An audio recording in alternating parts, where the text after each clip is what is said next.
But does it mean that everyone who comes into these major national bodies have any knowledge of the question of cultural policy, and cultural policy, of course, including the notion of cultural diversity in a country like ours?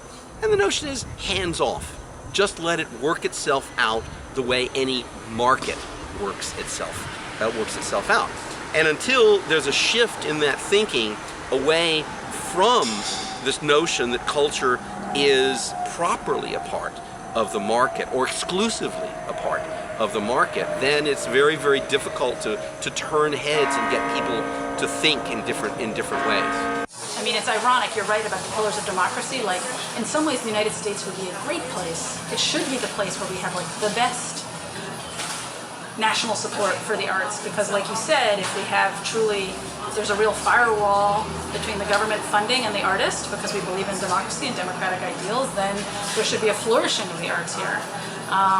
But because we have this ambivalent relationship to the legitimacy of artists, it makes it hard to be an artist. And there's Hollywood, and Hollywood is very legitimate because Hollywood is a money machine.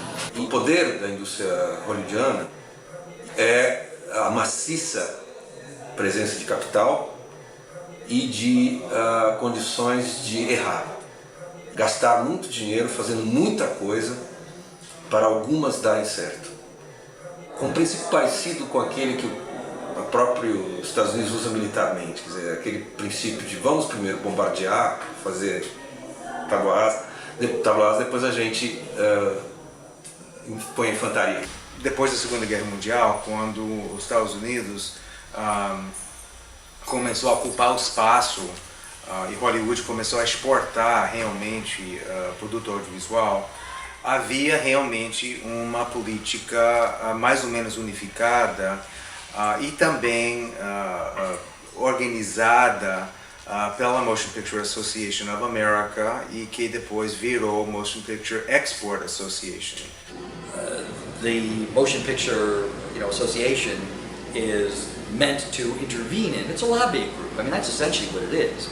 I mean, now it's a lobbying group, to lobby with legislators and to lobby with the president to make sure that Hollywood has its voice heard and that legislation will be passed that's favorable to the industry, and the legislation won't be passed that's unfavorable to the industry.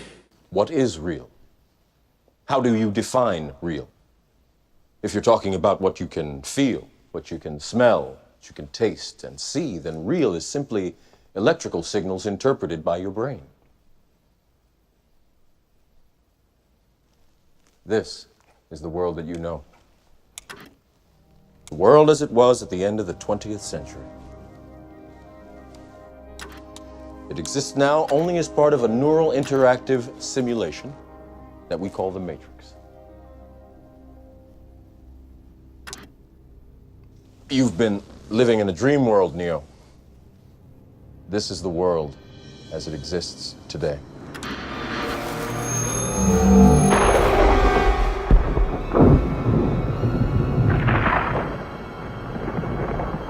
How could you possibly, so where you started with, let's say in America, 10 theater chains that controlled 90% of the movies, and then, later 10 theater chains plus, 5 television networks, which controlled everything. Now you're going to have literally 100,000 uncontrolled, or 100 million maybe, I should have said, uncontrolled points that can receive the product.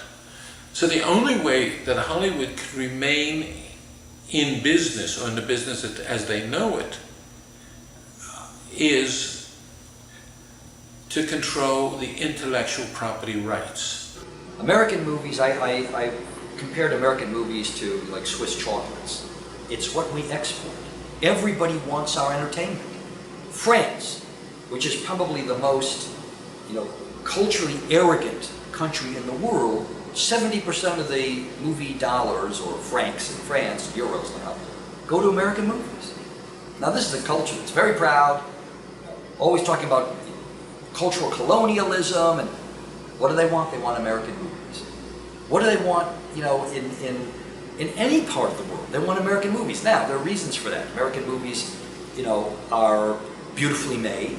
They're expensive. They have special effects. They have learned over the years how to make things that appeal to everybody. But why should governments conform to the regime of a few American studios? Certainly, they can make more money by having an open world because it will open it to their own producers and to their own technicians and everything else. So why should anyone like Sweden be interested in enforcing rules that will benefit very few people?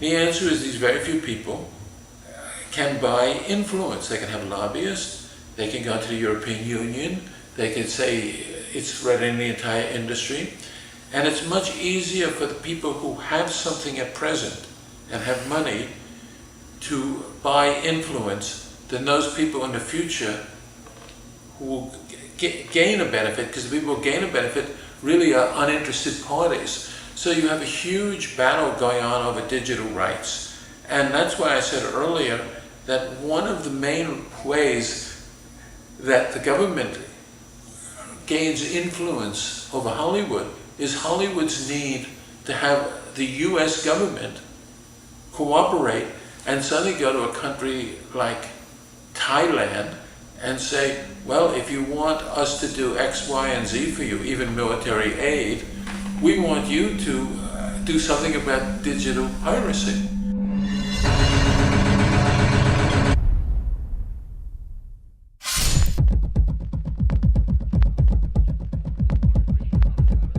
The old appeals to racial, sexual, and religious chauvinism, to rabid nationalist fervor, are beginning not to work. Business of who I am and whether I'm good or bad or achieving or not, all that's learned along the way. Just a ride. And we can change it anytime we want. It's only a choice. No effort, no work, no job, no savings of money. I realized that I had the game wrong. That the game was to find out what I already was.